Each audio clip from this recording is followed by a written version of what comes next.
Hey everybody. I don't know if you can see him or not, but my crayfish is sticking up over that rock back there. He's climbing up the face of it. Not sure where he's going, but he might be trying to go up and out of the tank.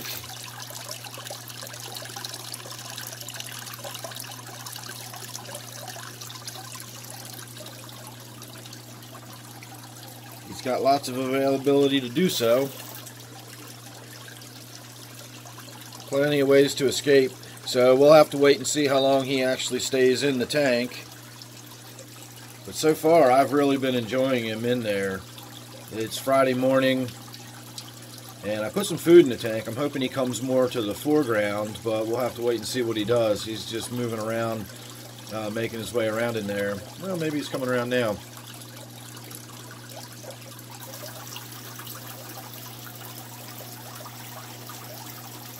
So I do have the other crayfish that's still in my 125, but honestly, I'm not really seeing a need to put it in there. This one's not even done growing. These crayfish actually get pretty substantial. They get up to about 5 to 6 inches eventually, and this one's only about 3 right now.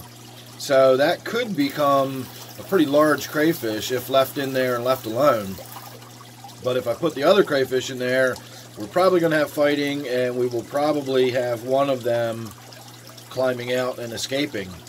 If you saw my video the other day where I showed you me putting the crayfish in the tank, you'll remember that I found one of the dried up remains of the other crayfish I had. It was roughly the same size as this one, and I had both of them in a 10-gallon quarantine tank, so it's really not surprising that one of them, you know, got out of Dodge basically.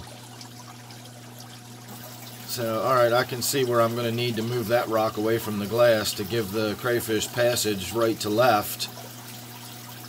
So, that's something worth noting. I'll have to get in there today and make that little adjustment. And I apologize for the glare, but we're sitting right underneath of that really bright LED, and you can see the light shines all the way out here. So, as soon as I move within the light or anything that's sitting in front of the tank, it tends to show up in the reflection. So I might have to make some adjustments to the lighting, maybe lower it and angle it a little more forward so it's not shining so much on the ground. But I like it shining downward into the tank, so maybe I can position it a little more directly over the tank. I don't know. We'll see.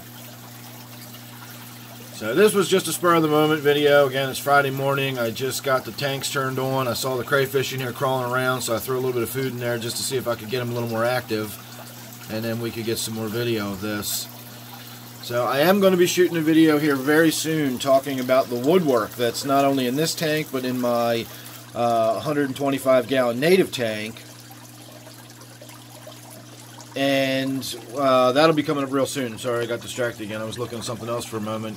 But I have had a viewer ask me some questions about the woodwork and where I find it, how I make sure it's safe, how I prepare it for my tanks, and all that stuff. And so I will be shooting a video about that probably later today. So if you make sure you're subscribed, and then of course if you got that notification bell turned on, you won't miss it when I do post that video. So I'm going to say thanks for watching this one.